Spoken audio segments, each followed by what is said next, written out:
Good morning, everyone, and welcome to our TST Collab-o-rama. Today, we are going to be talking about Google Classroom, and it's the junior high edition.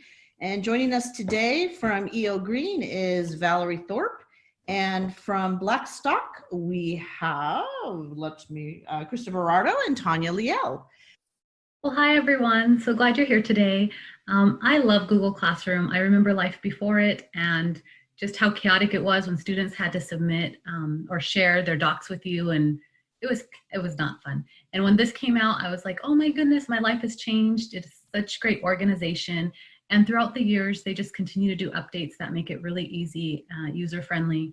And so I want to share a couple of things that have been meaningful to me, especially during distance learning. So the three topics I'm going to cover today are using questions in Google Classroom, different response options you might have your students use, and then just some ease of use ideas.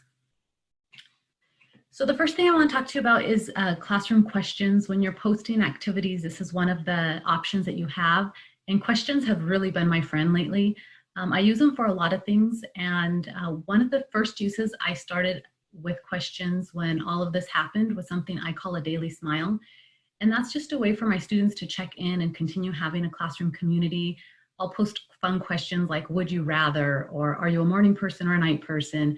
Just kind of those community circle type questions. When I post daily smiles, I always let students respond to each other because they can see, each other's responses and continue to get to know their classmates. And my students have really responded well to those. Some of them, that's the only thing they're completing. But I mean, it goes to show how important that is for them. The number one thing I'm hearing that they're missing is their friends. And so, especially I think at the junior high age, that's so important, and giving them a chance to connect in fun or silly ways is important.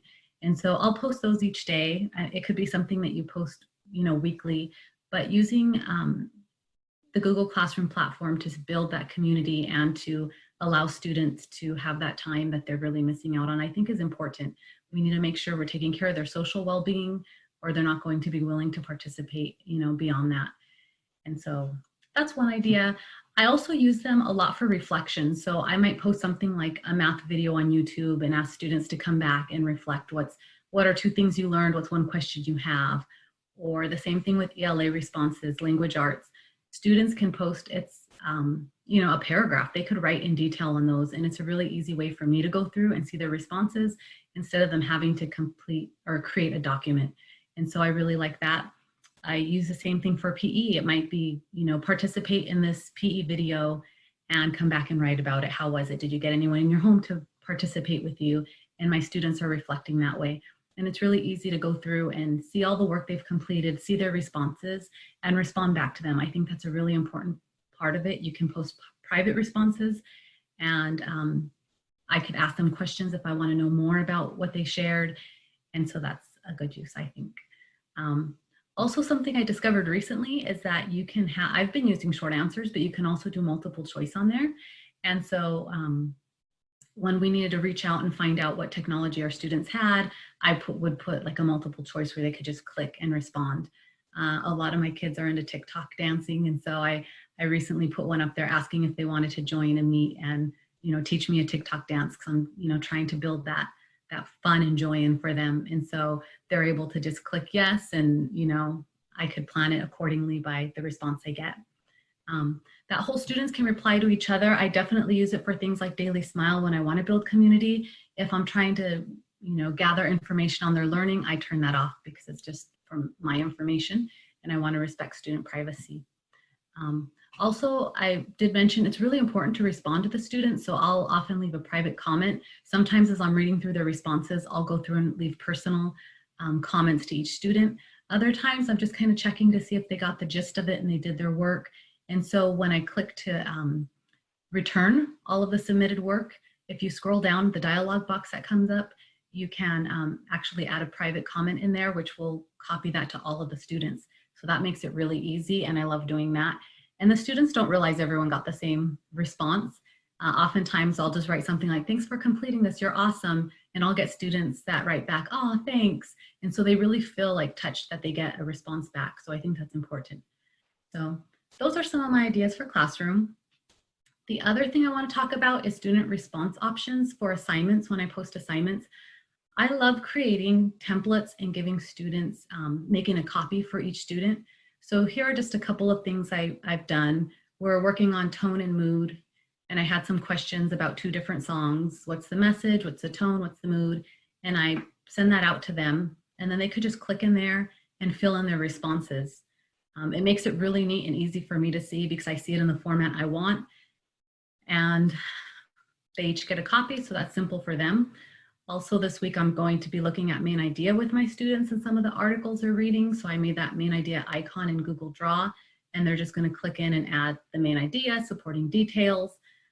My students haven't used Google Draw before, and so I did a quick screencastify to teach them about that. I think it's really important as we're introducing technology to them, the things that your students use, they're going to be comfortable with.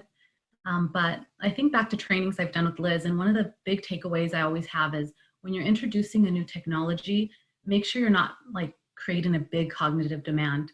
This isn't, you want to get them using the technology and understanding it and not having 2 levels of difficulty with the work and with the technology. So start with simple things and then build your way up as you introduce that. I also got thinking, I was talking to some of my 8th grade web leaders recently, and one of them was explaining how she was having difficulty with math because she had to put in these complex equations into a document. And so she's thinking about the math work, but also, it's slowing her down as she's trying to learn how to insert the information her teacher is asking her using technology. And we definitely don't want technology to be a hindrance, but we do know that as students learn to use it, it'll become easier.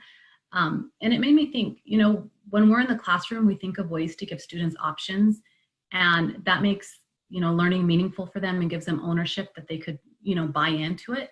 And that still continues to be true, even though we're working at a distance. And so I think, well, how else could students show their work? They could take a picture if they would be more comfortable right now writing their work down neatly and taking a picture and uploading it. That would be fine. If they want to use a form I've created and open that up and type their work into there, that would be fine.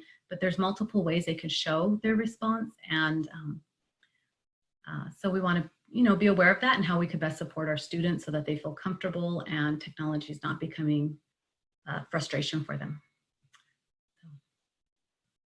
And then the third thing I just want to talk about is ease of use, the idea of not having to reinvent the wheel. When I post, I don't know, when I do assignments, like I kind of have a pattern that I've been using for maybe the week. Like last week, we were working on math functions. And so I would post a short video clip of an explanation of how to solve problems. And then I wanted them to go to Seesaw and complete one on their own and describe their learning. And so within the assignment, I put my video that I recorded, I put the link to Seesaw, I put the instructions for that activity. And the next day, even though it was a new video and a new assignment, it was following that same format. We're still on the same topic. So instead of recreating that material that I was posting to them, I reused the post.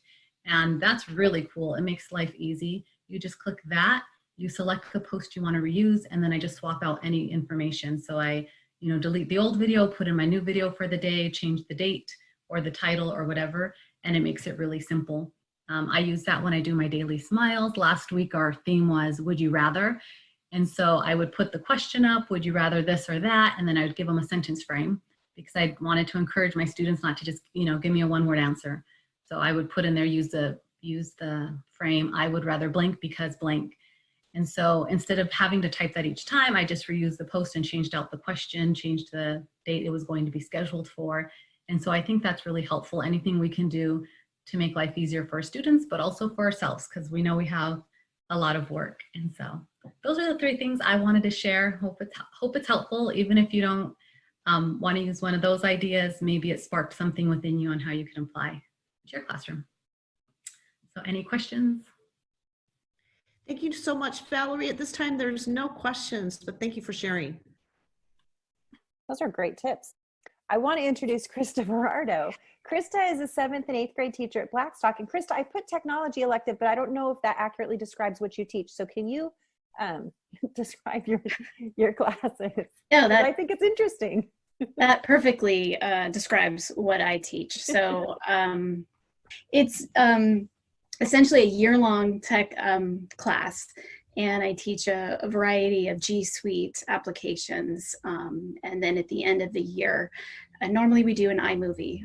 This year we're going to table that, obviously, because it's a little too, as Valerie was saying, you know, why start with a brand new technology component, build on everything that you already know so that students have competency and confidence on how to use the application.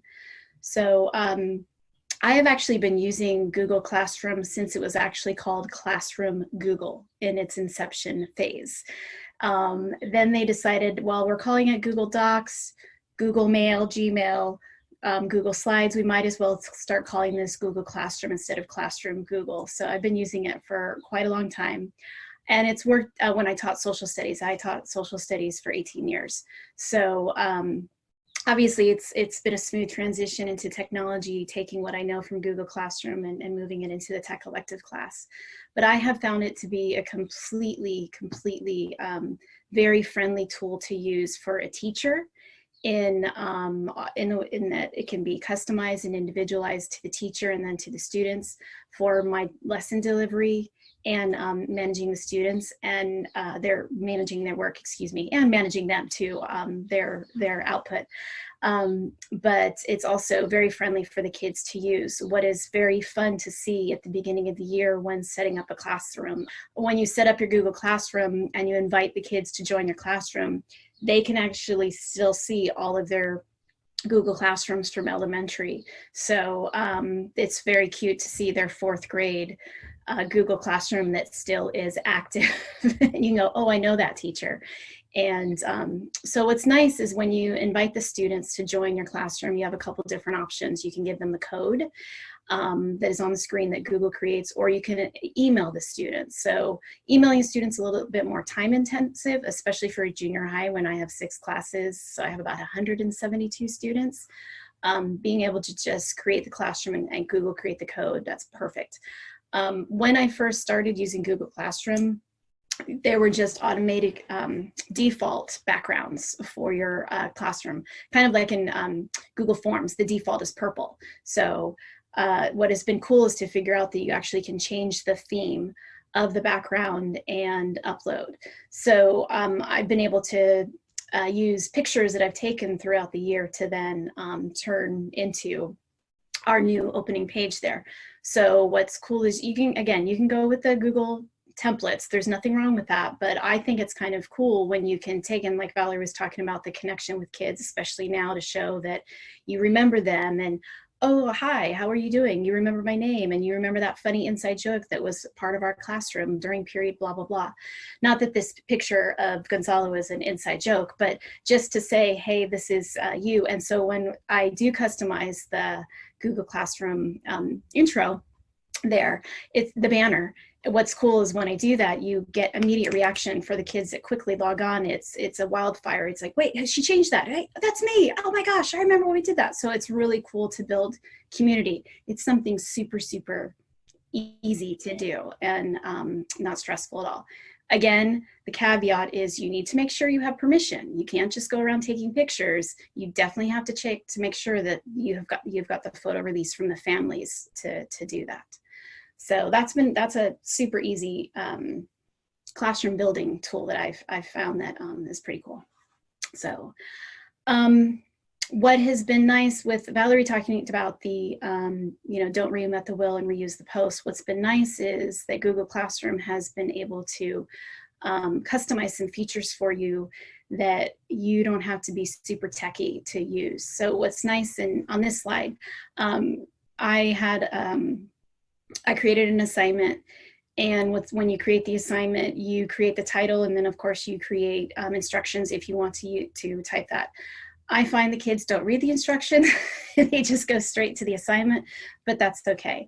And then you can add videos, you can add docs, you can add slides, you can add links, whatever you want. And then what's nice is you can customize it for specific students or the entire class.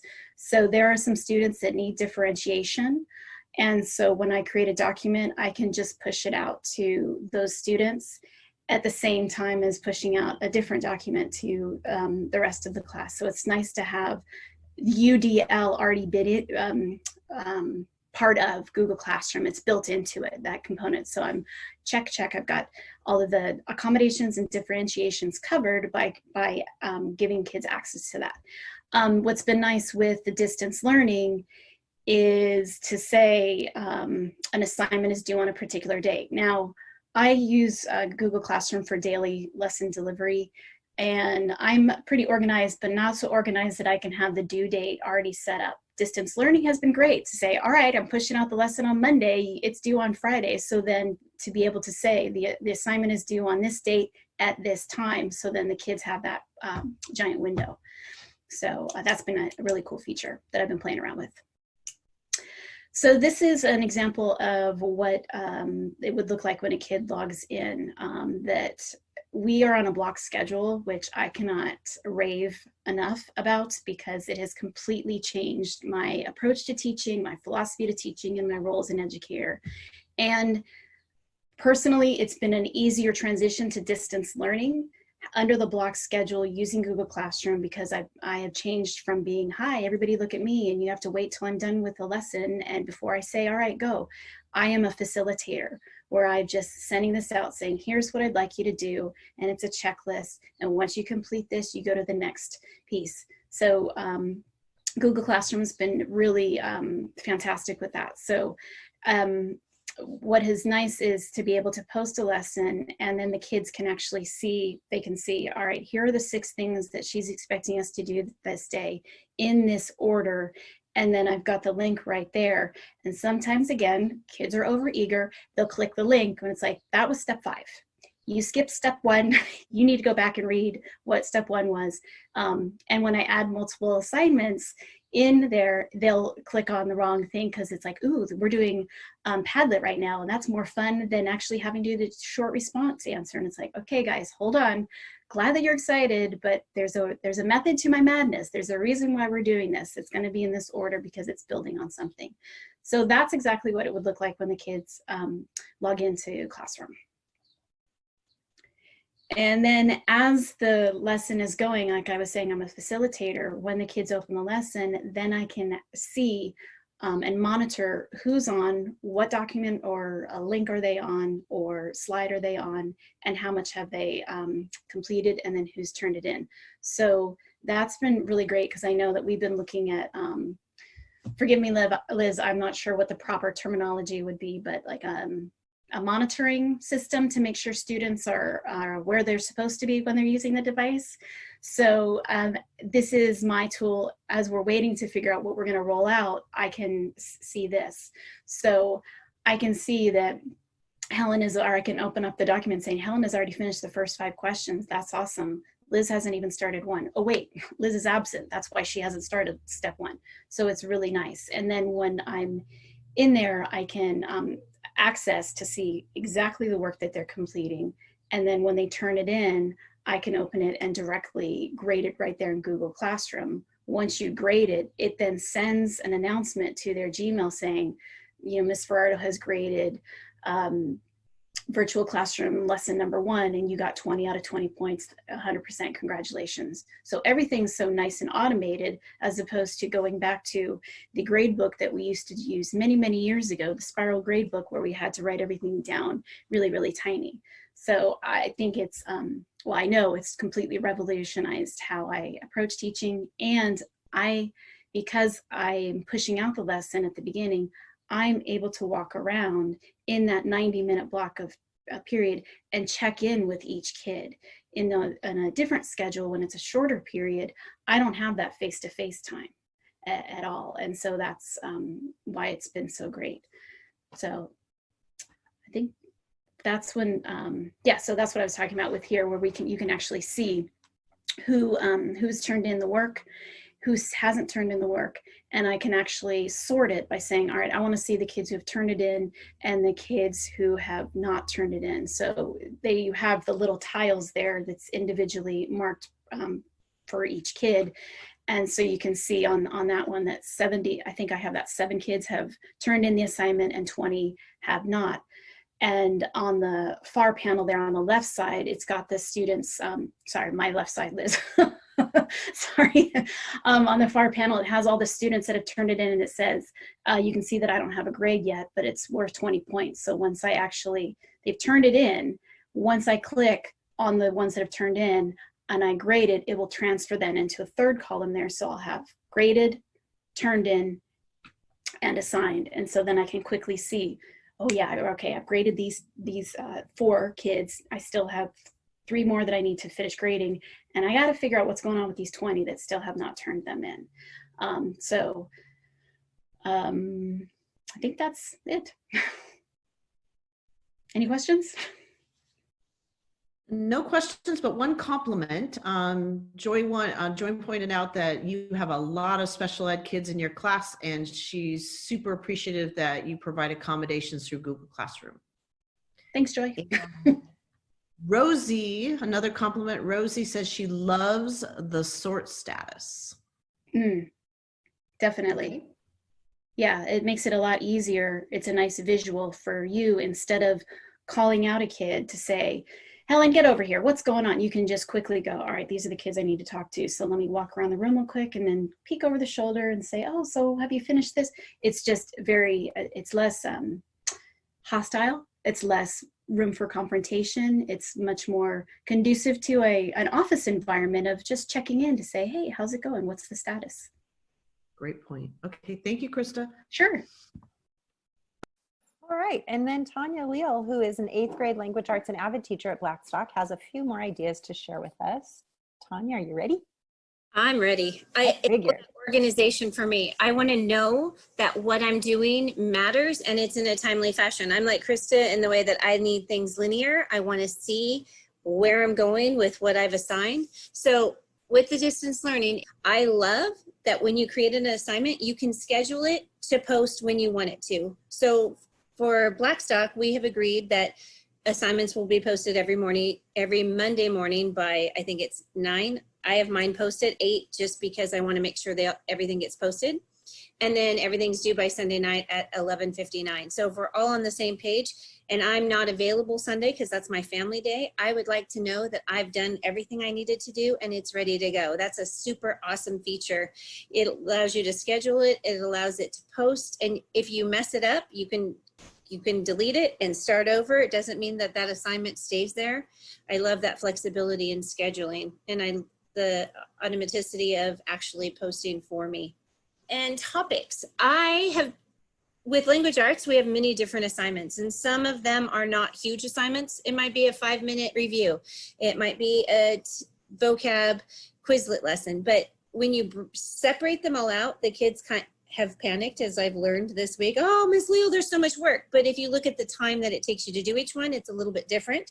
So organizing the topic for the distance learning, I found if I put everything for 1 week in the same topic, for example, week 2 distance learning, all of my assignments are in one place and the kids don't have to go anyplace else to look for them. They're all there and I don't have to go anyplace else to look. I don't have to go back and forth in my different folders for my grammar lesson or the reading assignment or the writing.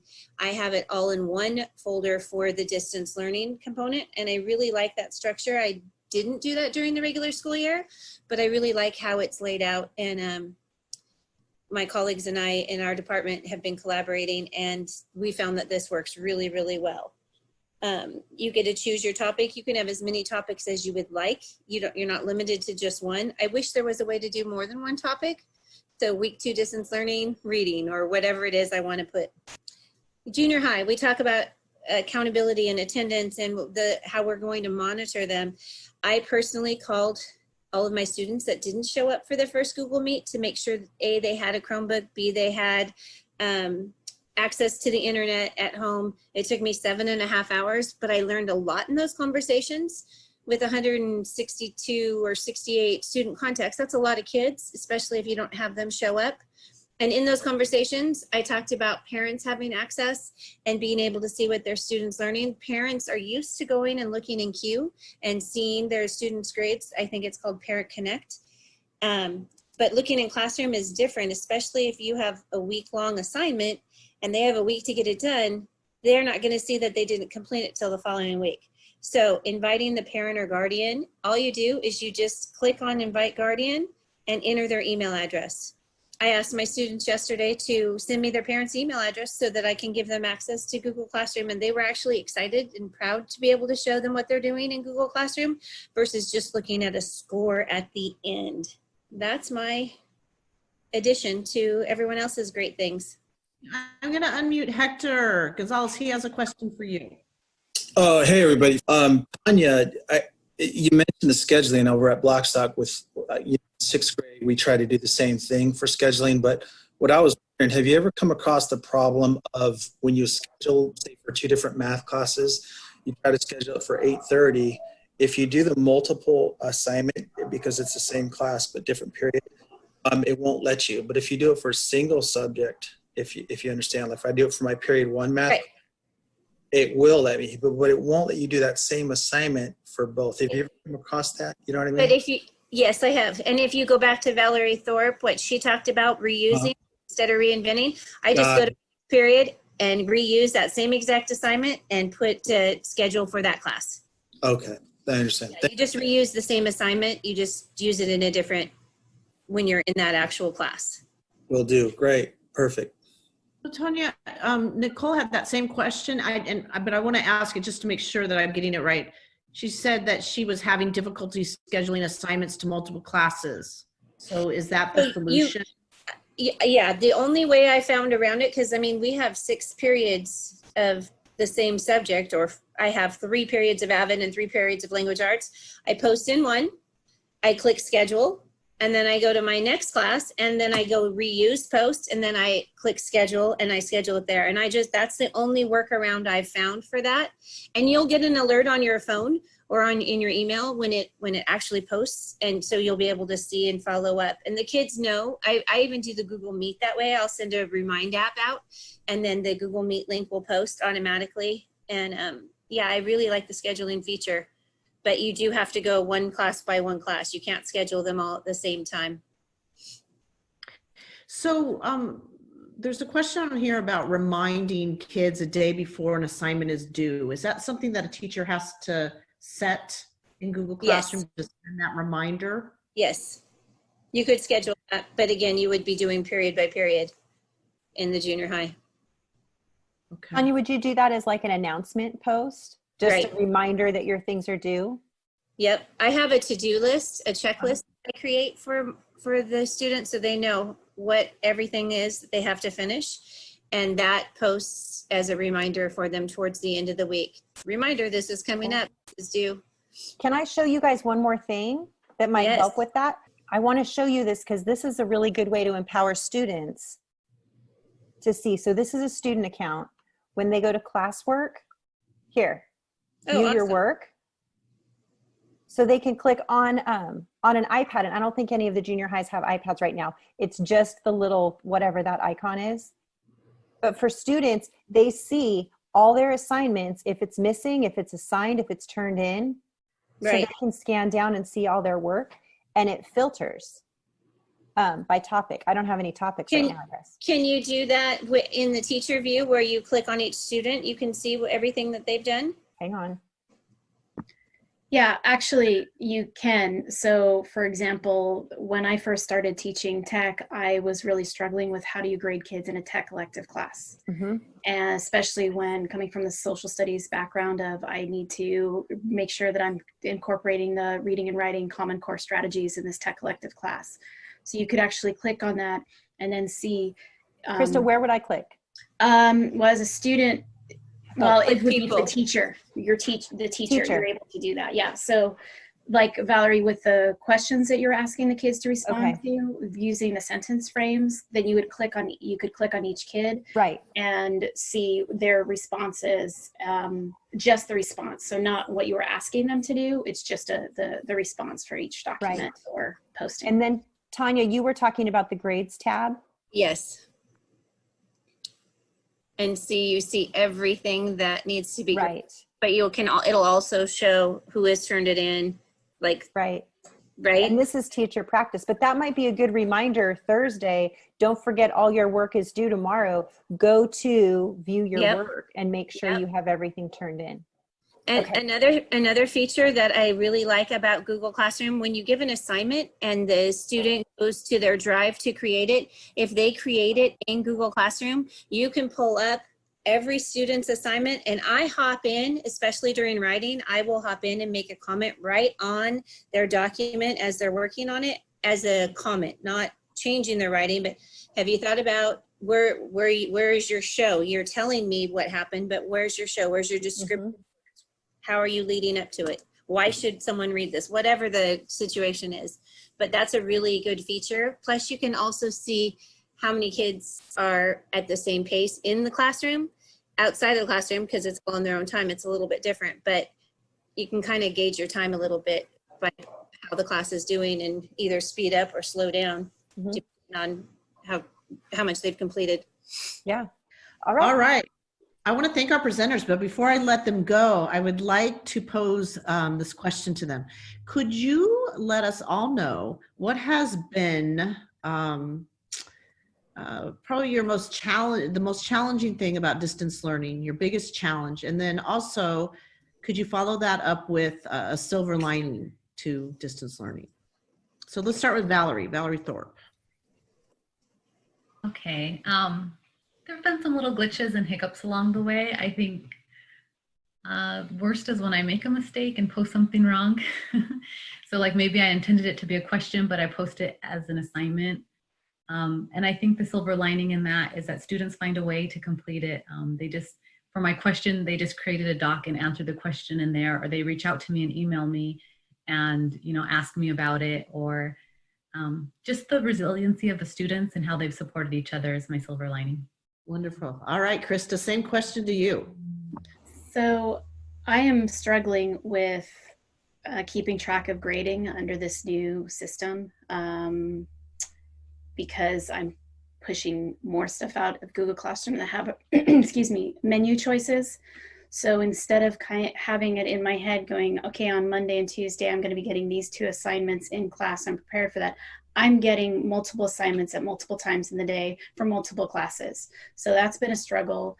However, I have confidence that I'll find a solution. My silver lining with distance learning is I think I am in the minority from the beginning, that I have been super jazzed about this opportunity. That's why I've looked at it instead of oh my gosh, what am I going to do? In the big picture, I'm going, this is such an opportunity to take the time. How many professional learning opportunities do we have in the school year? We have 3 buyback days. And this is actually, oh my gosh, I have months of buyback days to be able to try new things. So there are a lot of resources out there. I have attended 30 different webinars in the last month that I never would have been able to, or schedule or have time to do that. So I'm super pumped. I am super pumped about this. Thank you, Krista. All right, Tanya Leal. The biggest challenge is getting all the kids in the Google Meet at the same time and getting them there to show up and keeping track of who's there. So not to punish them, but to know who I need to reach out to and why weren't they there. That was a struggle in the beginning. But I would say the biggest silver lining is similar to what Krista said, except from a staff level. Our department has collaborated on things in ways we've never collaborated before. And I know language arts is not the only department that's done that. So that's really a big silver lining. I'd like to add a category to this. If there's something we want to learn, Liz, such as how do you archive things we're no longer doing in classroom? Like I have rows and rows and rows of assignments from the year, but no way to archive different topics. And I'm wondering if there's a solution to that, because it drives me crazy. I want them to see what we're working on now, not what we did first week of school. So. Yeah, I don't have a good answer for that one. Okay. I don't know that they have. Krista does. Krista archive by does. topic. I want to plug someone that's amazing. Her name is Casey Bell. And she has a podcast and website called Shake Up Learning. So it's Kasey Bell, Bell. She's out of Texas and she's amazing. And she's got a plethora of resources about any G Suite thing you could ever think about. So she's absolutely amazing. And she has a newsletter that she sends out It's either weekly or every 10 days. I mean, she's on it. So she's the tech resource or tech specialist in her district. So I would check her out because she has a ton of stuff. Yep. I had to run get her book. I just got this last week and I started reading it. The first 2 chapters are like, hey, change needs to come to education. This is a system that needs to be changed. And I'm like, she could have written this today. It's so perfect. I can't wait. Yeah, she's great. So I would check her stuff out. Mm-hmm. Okay. Thank you for the Thank you. recommendation. All right. Well, once again, I want to thank Valerie, Krista, Tanya, and of course, Liz, Tech Toast Extraordinaire, and everybody for attending.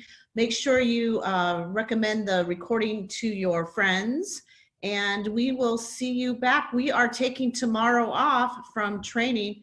I don't know if I've told you, but I'm taking Liz on a virtual trip, and it's her choice. You get to pick. So, but I choose my dining room table. Oh, shoot. No. You're already Where there. are you going? Nowhere. Oh, Anyway, but we'll be back Thursday with another training, and I think that is Desmos on Thursday with Rebecca Parizo. So That's tune right. back. Thank you, everybody. All right. Thanks all. thank you. Thanks, Tanya, Krista, and Valerie. That was fantastic.